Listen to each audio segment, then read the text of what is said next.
Big Boss season 9 கண்டஸ்டன்ஸோட நிறைய updates தான் இப்போ வெளியே வந்திருக்கு. கமருதீனோட ஃபேன்ஸ் மீட்லேருந்து கானா வினோத்தோட ஃபேன்ஸ் மீட்டில் என்னென்ன சம்பவங்கள்லாம் நடந்துச்சு அதை பற்றியும் பார்க்க போகிறோம்.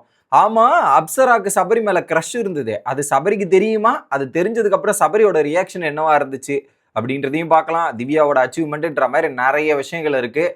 எல்லாத்தையும் டீட்டெயிலாக பார்க்கறதுக்கு முன்னாடி சேனலுக்கு புதுசாக இருந்தீங்கன்னா மறக்காமல் சப்ஸ்கிரைப் பண்ணிடுங்க. வீடியோவை எல்லாருமே லைக்கும் ஐப்பும் பண்ணீங்கன்னா இந்த வீடியோ பல பேருக்கு போய் ரீச் ஆயிரும். அந்த உதவியை பண்ண மாதிரி கேட்டுக்கொள்கிறேன். மறக்காம சப்ஸ்கிரைப் பண்ணிருங்க கைஸ், சப்ஸ்கிரைப் பண்ணிருங்க. இப்போ கண்டென்ட்டுக்குள்ள போயிடலாம். மொதல் விஷயம், மக்களே, பார்வதியோட ஃபேன்ஸ் மீட்டுமே நடக்க போகுதான். ஸோ அதே தான் பாப்புலர் யூடியூப் சேனலில் நாளைக்கு 2 மணிக்கு செல்லம் எலைட்டால் வியாசார்பாடி லிமிட்டெட் சீட்ஸ் தான் அவைலபிள் இருக்குது. ஸோ ஒரு பக்கம் காலையில் கமருதீனோட ஃபேன்ஸ் மீட்டு, சாயந்தரம் பார்வதியோட ஃபேன்ஸ் மீட்டு. யார் யாரெல்லாம் போய் சந்திக்கணும் பார்க்கணும்னு நினச்சிங்களோ மறக்காமல் போய் சந்தித்து பார்த்து தெரிஞ்சுக்குங்க. ஓகே, இது அப்புறமா வீடியோ ரெக்கார்ட் பண்ணதுக்கப்புறம் திரும்ப ஆட் பண்ண கிளிப்பை கொஞ்சம் அட்ஜஸ்ட் பண்ணிங்க, இது முன்னாடி வந்திருக்கும். ஸோ நேற்று ஒரு பக்கம் கானா வினோத்தோட ஃபேன்ஸ் மீட்லாம் நடந்து முடிஞ்சது. நிறைய பேரும் போய் பார்ட்டிசிபேட் பண்ணியிருக்கீங்கன்னு தெரியும். அதில் நிறைய சம்பவங்கள் நடந்திருக்கா. இப்போ அதே மாதிரி நாளைக்கு கானா வினோத்தோட நண்பரான கமருதீனோட ஃபேன்ஸ் மீட் நடக்குது. சாட்டர்டே 24, அதான் ஜனவரி 24 சனிக்கிழமை 11 மணி அவர்களில் செலம் எலைட் ஆல் வியாசார்பாடி அப்படின்ற ஏரியாவில் இந்த ஃபேன்ஸ் மீட் நடக்க போது. இதுவும் ஒரு பாப்புலர் யூடியூப் சேனலில் தான் எடுக்க போகிறாங்க. அது என்ன ஏதுன்ற மாதிரி சில பல டீட்டெயில்ஸ் இருக்கும். அதை கேட்டு யார் யாரெல்லாம் லிமிட்டட் மெம்பர்ஸ் தானா ஃபோன் பண்ணி யார் யாரெல்லாம் ஜாயின் பண்ணணுமோ அங்கே போய் ஜாயின் பண்ணி கமருதீனோட ஃபேன்ஸாக இருந்தால் என்ஜாய் பண்ணிக்கோங்க அப்படின்றத சொல்லிக்கிறேன். போய் பாருங்கள். ஓகே, இது ஒன்று. அடுத்ததாக திவ்யா அவர்கள் ஒரு பக்கம் சோஷியல் மீடியாவில் போஸ்ட் போட மாட்டேன், ஆக்டிவாக இருக்க மாட்டேன்னு சொன்ன திவ்யா அவர்கள் இப்போ வெளியே வந்த உடனே பார்த்தீங்கன்னா ஒரு 1 மில்லியன் ஃபாலோவர்ஸை இன்ஸ்டாகிராமில் ரீச் பண்ணியிருக்காங்க. அதில் நேற்று இன்டர்வியூ கொடுத்த நிறைய போஸ்ட் எல்லாமே ரீஷேர் பண்ணி அவ்வளோ போஸ்ட்டை போட்டிருக்காங்க.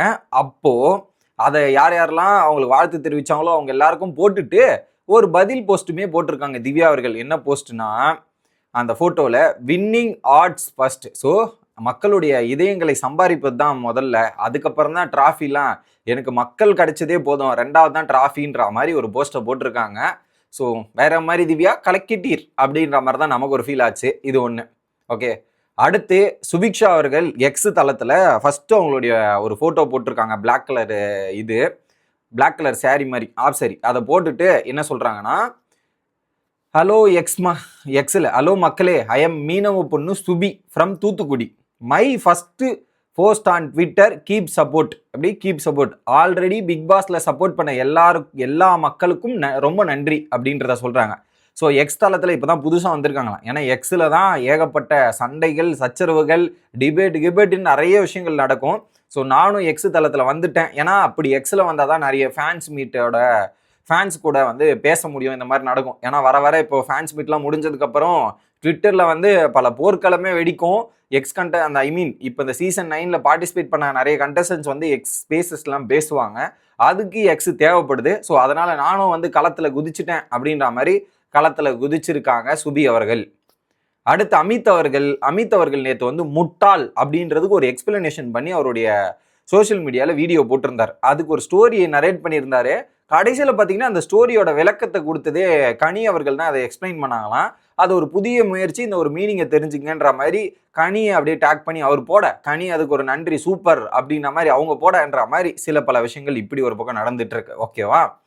அடுத்து இந்த வாட்டர்மெலன் தொல்லை தாங்க முடியல மக்களே, தாங்க முடியல நிஜமாவே. ஏன்னா இப்போ இன்னைக்கு மங்காதா ரீரிலீஸா, அந்த ரீரிலீஸுக்கு எல்லாம் அஜித் ஃபேன்ஸ் எல்லாம் பயங்கரமான கொண்டாட்டம், வேற மாதிரி வைப் பண்ணிட்டு இருக்காங்க.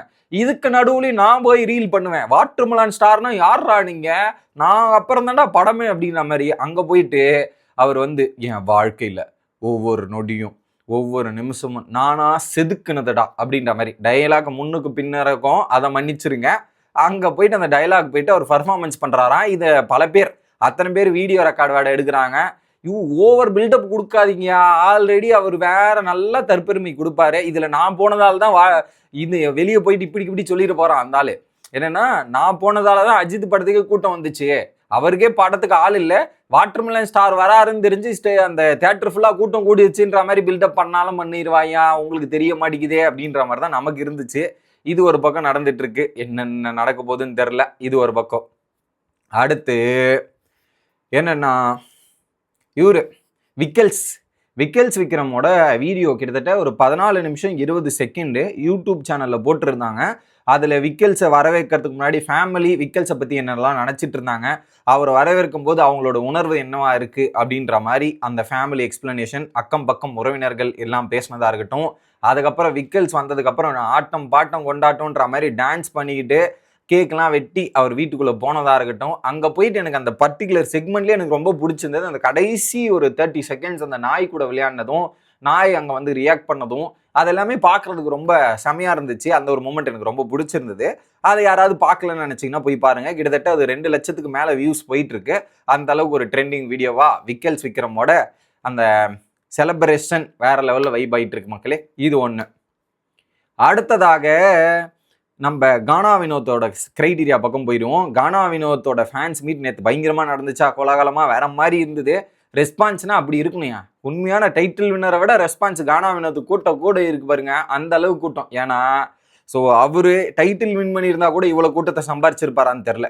ஆனால் டைட்டில் வின் பண்ணாமல் போனதுக்கு அவர் சேர்ந்த கூட்டம் இருக்கு பார்த்தீங்களா, அந்த அளவுக்கு ஒரு கூட்டம் சேர்ந்துருக்கு. வேற லெவல் ஒரு கூட்டம் சேர்ந்துக்கிட்டு அங்கே நடந்திருக்கு. அதில் குறிப்பாக எந்த அளவுக்கு இருந்திருக்குன்னா, அந்த அந்த ஃபேன்ஸ் மீட்டில் மாலை மாற்றி கொண்டு ஹஸ்பண்ட் அண்ட் ஒய்ஃபும் மாலை மாற்றி கொண்டு இவர் போயிட்டு இதில் வழக்கமாக எங்கே என்ன நடக்கும், ஸோ வந்து ஹஸ்பண்ட் காலில் தான் பெண் அந்த ஒய்ஃப் உழுவாங்க. இதுதானே வழக்கமாக நம்ம அங்கங்கே பார்த்துருக்கோம். இங்கே என்ன பண்ணிட்டாருன்னா ரிட்டனில் நான் போயிட்டு உழுறாண்டான்ற மாதிரி என் பொண்டாட்டி கால்லன்ற மாதிரி அவர் போய் விழுந்ததெல்லாம் பார்க்கும்போது வேற மாதிரி ஒரு ஆச்சரியமா இருந்துச்சு அந்த மூமெண்ட்டை பார்க்கும்போது. அது ஒரு பக்கம் நல்லா இருந்தது. அதுக்கப்புறம் 2 பேரும் சேர்ந்து பயங்கரமான ஆட்டம் டான்ஸுன்ற மாதிரி ஒரு வைப்பா பண்ணியிருக்காங்க.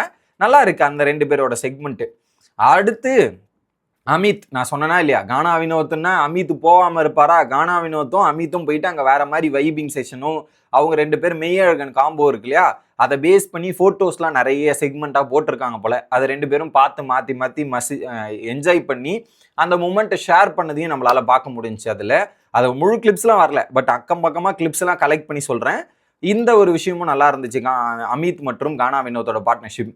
இதுக்கு நடுவில் லுங்கி கட்டிக்கிட்டு பயங்கரமான 2 பேரும் லுங்கி டான்ஸ்ன்ற மாதிரி ஆட்டம் போட்டிருக்காங்க. அடுத்து அந்த டைம்ல தான் எஃப்ஜே போய் ஜாயின் பண்றாரு. எஃப்ஜேவும் கானா வினோத்தும் அந்த அளவுக்கு ஒரு வைப்ல இருந்தாங்க. அங்க போயிட்டு அவர் போயிட்டு வேற மாதிரி அங்க வைப் ஆயிட்டு, அதுக்கப்புறம் அந்த கானா பாக்ஸ் அந்த இடத்துலயே 3 பேரை சேர்ந்துக்கிட்டு வழக்கமா ஒரு பாட்டு பாடுவார்ல அமித் அவர்கள், அந்த பாட்டு இவர் பாட 2 பேரும் கானா தாளங்கள் மாத்தி போடன்ற மாதிரி ஒரே வைபிங்கா இருந்திருக்கு. இந்த 3 பேரோட கூட்டணியில தரமான ஒரு விஷயம் நடந்திருக்கு. ஓகே, அதை தாண்டி அடுத்து அங்கே திஷ்டி சுற்றி சில ஃபேன்ஸ் எல்லாம் போயிட்டு திஷ்டி சுற்றி இருக்காங்க. அந்த திஷ்டி சுற்றியும் போது அந்த தர்பூசணி பழம் இருக்கு இல்லையா, தர்பூசி பழம் பூசிட்டு கானா வினோத் கையிலேயே உடைச்ச தருணம் இருக்கே வேற மாதிரி இருந்தது. அப்படியே புடிச்சு போட்டு தர்பூசணியை கிழித்தெடுத்த கானா வினோத் அப்படின்ற மாதிரி உடைச்சு விட்டாங்க மொத்தமாக. அப்படியே துக்குநூறா தூளா போயிருச்சு. அடுத்து இன்னைக்கு ரீசெண்டாக அந்த போஸ்ட் கூட நம்ம கம்யூனிட்டியில் போட்டிருக்கோம். கானா வினோத் வீட்டுக்கு போயிட்டு ஒரு பக்கம் எஃப்ஜேவா இருக்கட்டும், பிரவீன் ராஜா இருக்கட்டும், பிரவீன் ராஜோட ஒய்ஃபு, இவங்கெல்லாம் போயிட்டு அங்கே மீட் பண்ணி அங்கே வைப் பண்ணியிருக்காங்க. அது பார்க்குறதுக்கே நல்லா இருந்துச்சு அந்த ஃபோட்டோஸை. இது ஒன்று. அண்ட் தென் ஃபைனலி சபரியோட இன்டர்வியூஸ் நிறைய சேனல்ஸில் இன்னைக்கு வந்திருக்கோம். நம்ம ஆல்ரெடி ஒரு சில விஷயங்களை அவர் பேசினதை நம்ம போட்டாச்சு.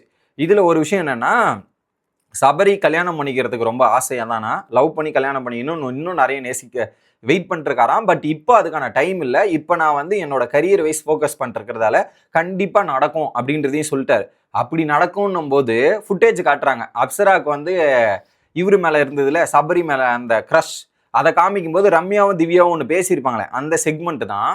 அதை அவர் பார்த்துட்டு வந்து இதுக்கு எல்லாத்துக்கும் காரணம் ரம்யா நாய் தானே, இதுக்கெல்லாம் காரணம், தேவையில்லாமல் மூட்டி விடுறது, தேவையில்லாமல் ஏற்றி விடுறது இவளுடைய வேலை தான், இதெல்லாம் பண்ணியிருக்க கூடாதுன்ற மாதிரி சொல்லிட்டு அப்சரா வந்து ஒரு நிஜமாலே ட்ரூ சொல்லுங்க, வேற மாதிரி சொல்லு, அவங்க வந்து என்கிட்ட எதுவுமே சொல்லலை, அது அப்புறம் பார்க்கலாம், பட் இப்போ அவங்களுக்கு மற்ற இன்டர்வியூஸ்லாம் பிடிச்சிருக்குன்னு சொன்னால் அது வேற.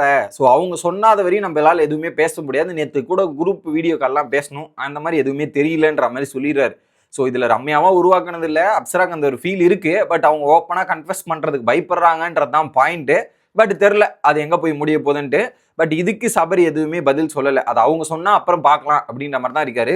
ரம்யா தேவையில்லாத வேலையை தான் பார்க்குறாங்கன்ற மாதிரி தான் சொல்லி முடிச்சிருந்தார். இதுதான் இன்னைக்கு நேற்றுலேருந்து இன்னைக்கு வரையும் நடந்த பிக் பாஸ் மற்ற கண்டஸ்டன்ஸோட அப்டேட்ஸ்லாம். அடுத்த வீடியோவில் வந்து சந்திக்கிறேன். Bye guys.